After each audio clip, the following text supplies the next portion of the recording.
Hello प्यारे बच्चों। आज के इस वीडियो में हम कक्षा 7 की पाठ्य पुस्तक वसंत में दिया गया पाठ 6 रक्त और हमारा शरीर निबंध के शेष भाग को पढ़ेंगे। पहले वीडियो में मैंने बताया था कि अनिल जो है वह उसकी बहन को लेकर के डॉक्टर दीदी के पास पहुंचता है और डॉक्टर दीदी उसको एनीमिया की बीमारी बताती है। फिर डॉक्टर दीदी उसकी शरीर में से कुछ खून की बूंदें निकालकर एक का कांच की स्लाइड पर रखती है और उसकी जांच करती है। जांच करने पर पता चलता है कि उस रक्त में बहुत सारी रक्त कणिकाएं होती हैं। तो अनिल को जब यह बताया जाता है तो अनिल एकदम आश्चर्य पड़ जाता है कि एक छोटी सी बूंद में इतनी लाखों की संख्या में ये लाल रक्त कणिकाएं या प्लेटलेट्स कैसे होती है। आगे, इनके कारण ही हमें रक्त लाल रंग का नजर आता है। ये कण शरीर के लिए दिन रात काम करते हैं। सांस लेने पर साफ हवा से जो ऑक्सीजन तुम प्राप्त करते हो उसे शरीर के हर हिस्से में पहुंचाने का काम इन कणों का ही है। इनका जीवन काल लगभग 4 महीने होता है। 4 महीने के होते होते ये नष्ट हो जाते हैं, लेकिन एक साथ नहीं, धीरे धीरे, कुछ आज कुछ कल कुछ उससे अगले दिन, तब तो कुछ ही महीनों में ये खत्म हो जाते होंगे, अनिल ने कहा। यह सुनकर डॉक्टर दीदी मुस्कुरा उठी, बोली, नहीं, ऐसा नहीं होता। शरीर में हर समय नए कण बनते रहते हैं जो नष्ट कणों का स्थान ले लेते हैं। हड्डियों के बीच के भाग मज्जा में ऐसे बहुत से कारखाने होते हैं जो रक्त कणों के निर्माण कार्य में लगे रहते हैं। इनके लिए इन कारखानों को प्रोटीन, लौह तत्व और विटामिन रूपी कच्चे माल की जरूरत होती है। तो डॉक्टर दीदी अनिल को बताती है कि इन लाल रक्त कणिकाओं की वजह से, जो कि कैसी होती है, आकार में बालूशाही की तरह होती है, और इनकी वजह से ही हमें रक्त या खून लाल रंग का दिखाई देता है। ये कणिकाएं शरीर के लिए दिन रात काम करती रहती है और सांस लेने पर साफ हवा से जो ऑक्सीजन हमें मिलती है उसे शरीर के हर हिस्से तक पहुंचाने का काम कौन करता है? लाल रक्त कणिकाएं करती है। इनका जीवन काल 4 महीने का होता है और 4 महीने पूरे होते होते ये नष्ट होने लगती है। लेकिन सारी कणिकाएं एक साथ ही नष्ट नहीं होती, बल्कि धीरे धीरे नष्ट होती है। और फिर क्या होता है, जब अनिल ने यह सुना तो उसे लगा कि ऐसे तो सारी रक्त कणिकाएं कुछ ही महीनों में खत्म हो जाती होंगी। फिर डॉक्टर जी ने उसे बताया कि हड्डियों के बीच के भाग में यानी मज्जा में ऐसे बहुत से कारखाने होते हैं जो रक्त कणों के निर्माण कार्यों में लगे रहते हैं। तो अनिल को बहुत चिंता हुई कि ये कण तो कुछ महीनों में ही इस प्रकार खत्म हो जाएंगे। तो यह सुनकर डॉक्टर दीदी मुस्कुरा उठी और बोली कि ऐसा नहीं होता है। शरीर में हर समय नए कण बनते रहते हैं जो नष्ट कणों का स्थान ले लेते हैं।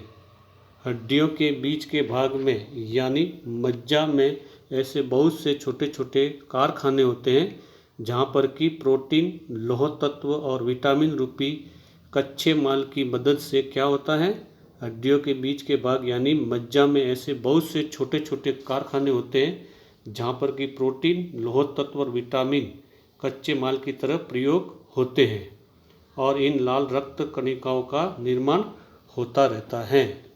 आगे, यह पौष्टिक आहार लेते हो, हरी सब्जी, फल, दूध, अंडा और गोश्त में ये तत्व उपयुक्त मात्रा में होते हैं।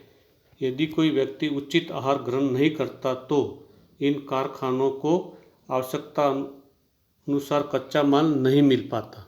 नतीजा यह होता है कि रक्त कण बन नहीं पाते, रक्त में इनकी कमी हो जाती है। लाल रक्त कणों की इसी कमी को एनीमिया कहते हैं। तो क्या संतुलित आहार लेने मात्र से हम एनीमिया से बचे रह सकते हैं? अनिल ने सवाल किया। दीदी बोली, हाँ, यह कहना काफ़ी हद तक सही होगा। यूँ तो एनीमिया बहुत से कारणों से होता है, किंतु हमारे देश में इसका सबसे बड़ा कारण पौष्टिक आहार की कमी है। इसके अलावा इस रोग का एक और बड़ा कारण है पेट में कीड़ों का हो जाना। ये कीड़े प्राय दूषित जल और खाद्य पदार्थ हमारे शरीर में प्रवेश करते हैं।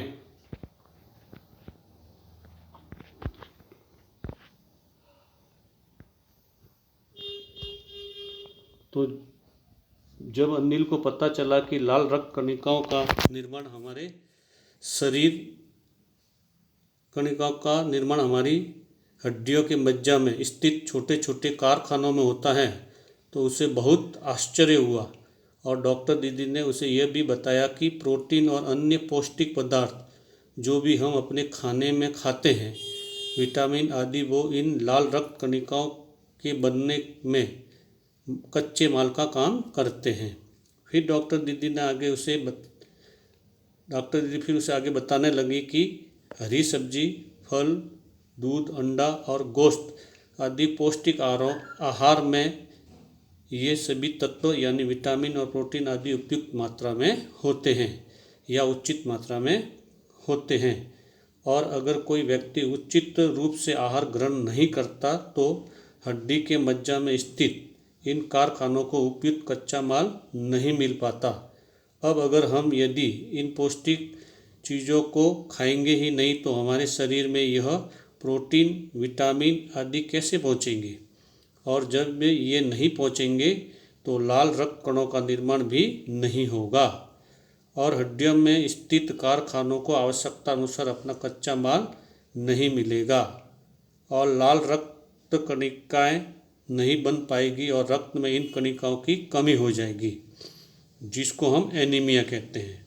तो अनिल उनसे पूछता है कि क्या अगर संतुलित आहार हम नियमित रूप से खाएं तो हम एनीमिया से बचे रह सकते हैं? तो डॉक्टर दीदी उसे बताती है कि हाँ, काफ़ी हद तक उसका उत्तर ठीक है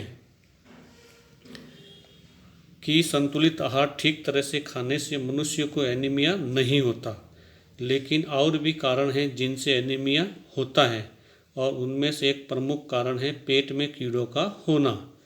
जब पेट में ये कीड़े कैसे होते हैं? पेट में ये कीड़े कैसे होते हैं? जब हम दूषित जल या दूषित खाद्य पदार्थ खाते हैं तो ये कीड़े हमारे शरीर में प्रवेश कर जाते हैं। आगे, अतः इनसे बचने के लिए यह आवश्यक है कि हम पूरी सफाई से बनाए गए खाद्य पदार्थ ही ग्रहण करें। भोजन करने से पूर्व अच्छी तरह से हाथ धो लें और साफ पानी ही पिए। और हाँ, अनिल, एक किस्म के कीड़े भी हैं जिनके अंडे जमीन की ऊपरी सतह में पाए जाते हैं।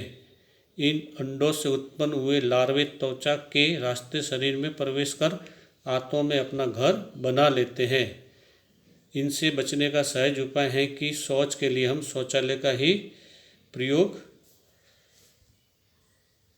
करें और इधर उधर नंगे पैर न घूमें। दीदी, यह तो बहुत ही महत्वपूर्ण बात बताई आपने, अनिल बोला।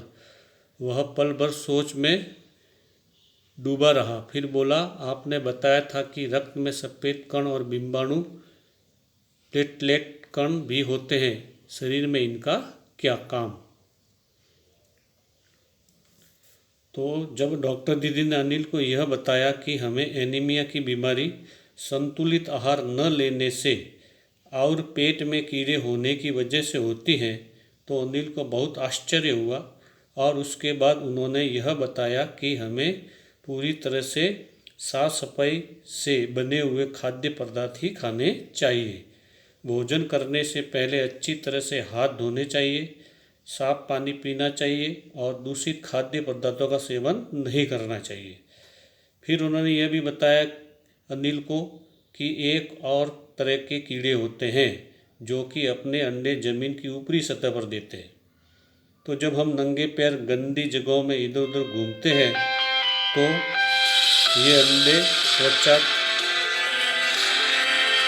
ये अंडे त्वचा के रास्ते हमारे शरीर में प्रवेश कर जाते हैं और हमारी आंतों में अपना घर बना लेते हैं।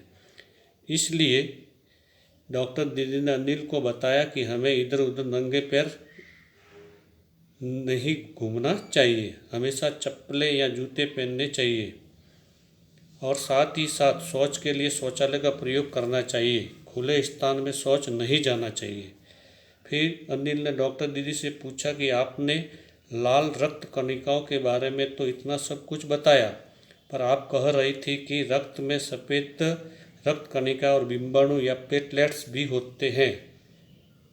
आप इनके बारे में भी कुछ बताइए कि शरीर में इनका क्या काम है। तो आज के वीडियो में इतना ही। निबंध का शेष भाग हम अगले वीडियो में पढ़ेंगे।